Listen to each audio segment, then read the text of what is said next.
On today's episode, we delve into the story of a lifestyle blogger and entrepreneur who slept rough on the streets of London for 3 days and 3 nights. Have you ever wondered what it's like to not have a warm bed to sleep in or food on the table?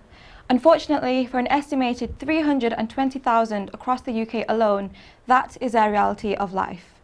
It is no question that the UK have a homeless crisis, but are we actually able to understand just how difficult life can be on the streets?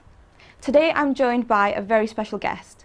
Not only is she a social media blogger with a following of over 40,000 on Instagram, but she is a CEO of her very own fancy dress company, Fancy Panda, located in Manchester.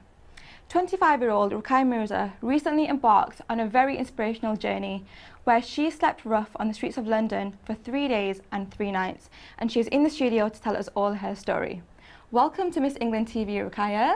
Thank you, Aysha. It's an absolute pleasure to have you here with us today. Thank you for having me. So, by the sounds of it, you are a very busy woman. Can you tell us a little bit more about yourself and what life is like as a female entrepreneur? So, with my company, Fancy Panda, I started it 1.5 years ago, and I just thought I wanted to do something a bit different and a bit fun. Professionally, I am a primary school teacher, so it's very different to what I'm actually qualified in doing. It's gone really well so far. I've met some amazing people and yeah, I'm just looking forward to seeing how it develops and how it goes. Oh, that's amazing. So you recently appeared on Channel 5's Rich Kids Go Homeless, where you had to live the life of a homeless person for 3 days. Can you tell me a bit more information about how this all came about? So I was approached on Instagram by Channel 5, and at the start I was very confused as to whether I should do it or whether I shouldn't, but then I thought, you know what, it's going to be a good experience to let the public know about sort of like the insights of how homeless people live and how they survive, really, and what the general public and the government do to help homeless people. So I thought, you know, I'll just go through with it. And so before actually taking part in the show, why did you initially think people became homeless, and did your perspective change after the show at all? So before I went on the programme, I didn't realise how easy it was to actually become homeless. It could be just a case of missing a payment on your apartment. And it's very easy to come onto the streets.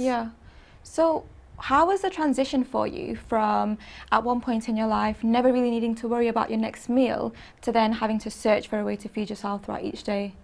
So when I went on the programme, they stripped me of everything. My clothes, jewellery, they took my phone off me, money. And when I got out of that taxi, I was by myself in charity clothes and just with a sleeping bag. I feel like finding food on the street is a lot easier than you think. I feel like people are very generous. The main concern for me was shelter.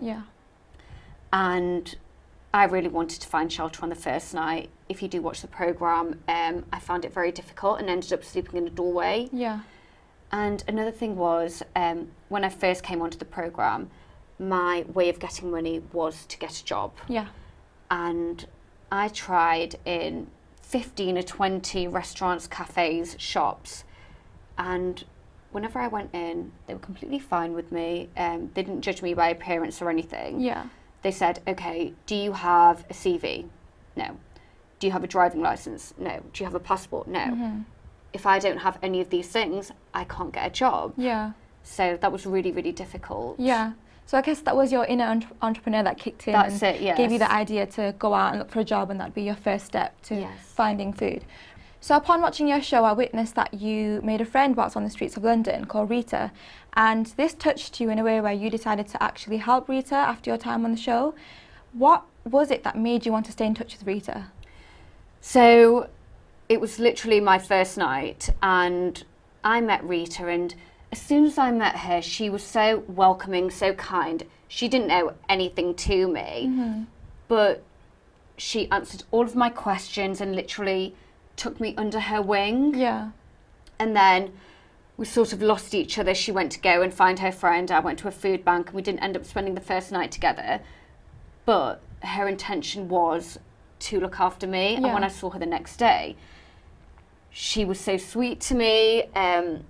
She gave me half her mirror. She gave me her McDonald's vouchers. And this is coming from somebody who doesn't have anything. Yeah. To give me half of what she has when I have nothing is so incredibly generous. Yeah. And she did not expect anything back. And I truly love and respect her for that. Yeah. So, seeing as you've now lived in the shoes of a homeless person for those 3 days, how did this affect your mental health, if it did in any way? And how do you think homeless people cope with their mental health? To be honest, Aysha, because I was only there for 4 days and 3 nights, I was obviously very scared. Yeah. Literally, my heart was in my mouth a lot of the times when I was sleeping on the street, when I was approached by a drunk man. I feel like a lot of people on the street have issues. Yeah. They do. And they're homeless. But I feel like a lot of people in general have issues, but they're not homeless. So I think prevention is better than cure. I feel like there's a lot that we can do to help people before they actually become homeless. In terms of mental health, I'm actually currently running a campaign called #HereForTheHomeless, where I'll be looking into this issue of mental health within homeless people. So I wanted to ask if you believe, after your experience and your general knowledge on the subject, do you think emotional support is accessible enough for homeless people, or do you feel more needs to be done or more could be done to support this aspect of a homeless person's life? So when I was homeless, I actually went to a food bank on my first night and I spoke to a lady, and she told me that she was homeless and she was suicidal and depressed, and she had a lot of mental health issues. And she went to a homeless shelter and they really helped her out. And she said she's a completely different woman 2 years later. But she said it took a long time for them to see her. And I feel like there always is more that can be done. Yeah. But there is a lot being done at the moment. It's just taking a long time. And Yeah. as I said, like, prevention is better than cure. Yeah.